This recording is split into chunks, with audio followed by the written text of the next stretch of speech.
မျိုးသမီးတူကြွားဟုံသည်မြောင်းထဲမှကြွများကိုဖမ်းယူလာကအသားကျိတ်ဆက်ထဲသို့ထည့်ပြီးအသားညက်များအဖြစ်ကျိတ်ချင်နေသည်ကိုတွေ့ရသည်ထို့နောက်အနံ့ဆုံးများကိုဖုံးအုပ်ရန်ငရုတ်တိမုတ်နှွေးမုံနှင့်အမျိုးမျိုးသောအမွှေးကြိုင်များကိုထည့်ကာရောဆက်ပြီးမတမာသောနည်းဖြင့်ဟင်းလျာများချက်ပြုတ်ကြသည်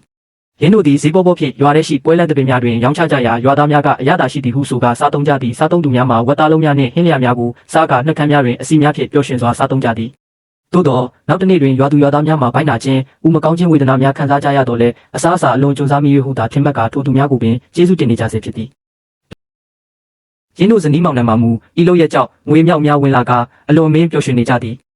တစ်ဖက်တွင်မူပင်ကိုအရေးချင်းရှိပြီးရိုးသားသောစပုံမူကြီးလင်ဒါရှန်နှင့်ကွေ့ဟွာတို့သည်ကျောင်းရှိတွင်အများစားတောက်ဆိုင်ကိုဖွင့်လှစ်ကာလက်ဆက်သောဝယ်ယူကျက်မအစ်များနှင့်တန်ရှင်းသောပါဝင်ပစ္စည်းများကိုသာသုံး၍အမွှေးကြိုင်တူရောင်များမပါဘဲရိုးသားစွာချက်ပြုတ်ရောင်းချကြသည်ကျောင်းသားများနှင့်ရွာသားများကလင်ဒါရှန်၏လက်ရာကိုအလွန်နှစ်သက်ကြပြီးနေ့စဉ်အမြဲတမ်းတန်းစီဝယ်ယူအားပေးကြသည်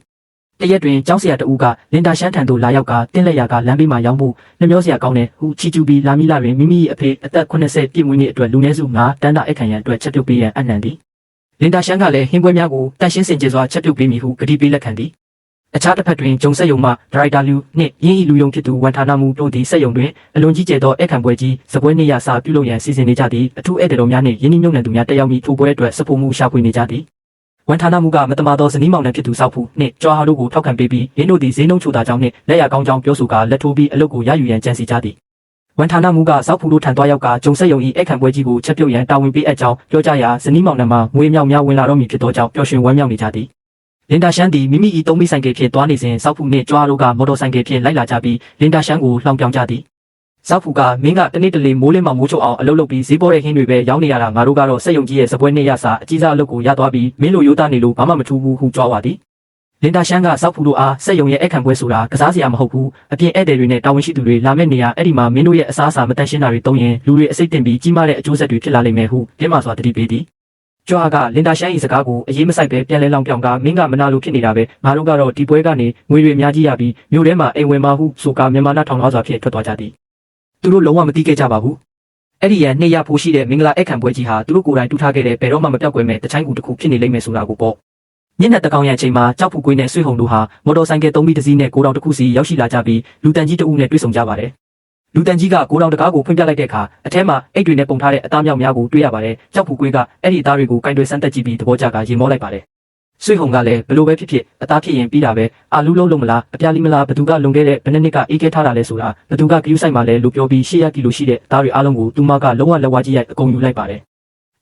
်ထို့နောက်တွင်ကြီးမားတဲ့အိုးကြီးတွေထဲကအသားတွေထည့်ပြီးအယောင်စင်းမျိုးမျိုးနဲ့အမွှေးကြိုင်အစိတ်တောက်ဖြစ်စေနိုင်သောညစ်ပတ်သည့်ပစ္စည်းများကိုရောဆက်ကချက်ပြုတ်ကြပါတော့တယ်တစ်ဖက်မှာတော့စပုံမူတာရှန်နဲ့သူ့ဇနီးတို့ကလက်ဆက်တဲ့ဟင်းဒီဟင်းရွက်နဲ့ပစ္စည်းတွေကိုတန်ရှင်းစွာပြင်ဆင်နေကြပါတယ်ဒါပေမဲ့ဖူကွေးတို့ဘက်ကလွင့်ပြတ်လာတဲ့အနံ့ဆိုးကြီးဟာနန်းစော်လုံးလို့လူကိုကောင်းမှုအန်ချင်စရာကောင်းနေကြောင်းဇနီးဖြစ်သူကပြောပြပါတယ်မြို့ရဲ့အကြီးဆုံးမုံရက်စက်ရုံပိုင်ရှင်ယိုချန်ဆန်ကမနက်ဖြန်မှာနားဖျားကလာမဲ့အထူးဧည့်သည်တော်ကြီးတွေကိုအခမ်းဖို့ရှိနေပါတယ်တာရှန်ကတော့မြို့သူမြို့သားတွေဟာတန်ရှင်းလက်ဆက်တာကိုစားကျင်သားရနေတာဖြစ်ပြီးအခုလိုညစ်ပတ်တဲ့အသားတွေနဲ့ချက်ကျွေးတာဟာကိုကျိုးကိုဆွဲတာနဲ့တူတယ်လို့သုံးသပ်ပြောဆိုပါတယ်ခန္ဓာလာသောမင်္ဂလာအခမ်းပွဲကြီးပွဲကျင်းပမိနေရာတွင်စပွဲခုံ200ထိုးကကြီးကျယ်ခမ်းနားစွာပြင်ဆင်ထားပြီးဧည့်သည်တော်ကြီးများလည်းရောက်ရှိလာကြပါပြီဖူကွေးနှင့်ဆွေဟုံတို့၏ကြွားဝါမှုဖူကွေးနဲ့ဆွေဟုံတို့ကမုံမျက်စက်ယုံပိုင်ရှင်မန်နေဂျာတို့ထားမှုကိုသူတို့ပြင်ဆင်ထားတဲ့အမွှေးကြိုင်နဲ့ဟင်းလျာအိုးကြီးကိုဂုံယူဝင်းကြွားစွာပြသကြပြီးတောင်ပိုင်းကလာတဲ့အထူးဧည့်သည်တော်ကြီးတွေတွေးမျိုးရလိမ့်မယ်လို့အာမခံကြပါတယ်။တာရှန်ကိုယ်တိုင်သို့မဟုတ်ဟင်းချက်သမားများကကြီးမားတဲ့အသားလုံးကြီးတွေနဲ့ဟင်းလျာတွေကိုစပွဲဝိုင်းတွေစီတင်ဆက်ပေးကြပါတယ်။ဧည့်သည်တော်ကြီးများစတင်မိဆန်းခြင်း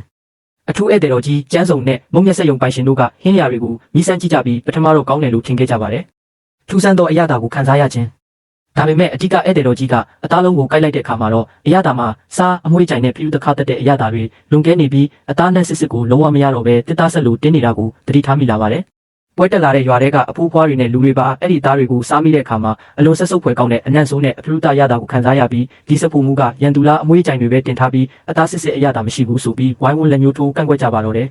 ။အဓိကဧည့်သည်တော်ကြီးကိုယ်တိုင်လည်းအစားအစာကိုမခံမရနိုင်ဖြစ်ကအန်ထုတ်လိုက်ရပြီးပွဲတစ်ခုလုံးရုပ်ရုပ်တဲတဲနဲ့ပြိုလဲသွားပါတော့တယ်။စားသုံးမိသူများအစိတ်တင်ကဖျားနာကုန်ကြသဖြင့်အရေးပေါ်လူနာတင်ကားများ ambulance စက်တက်ရောက်ရှိလာပြီးပွဲကြီးတစ်ခုလုံးပျက်စီးသွားခဲ့ရပါတယ်။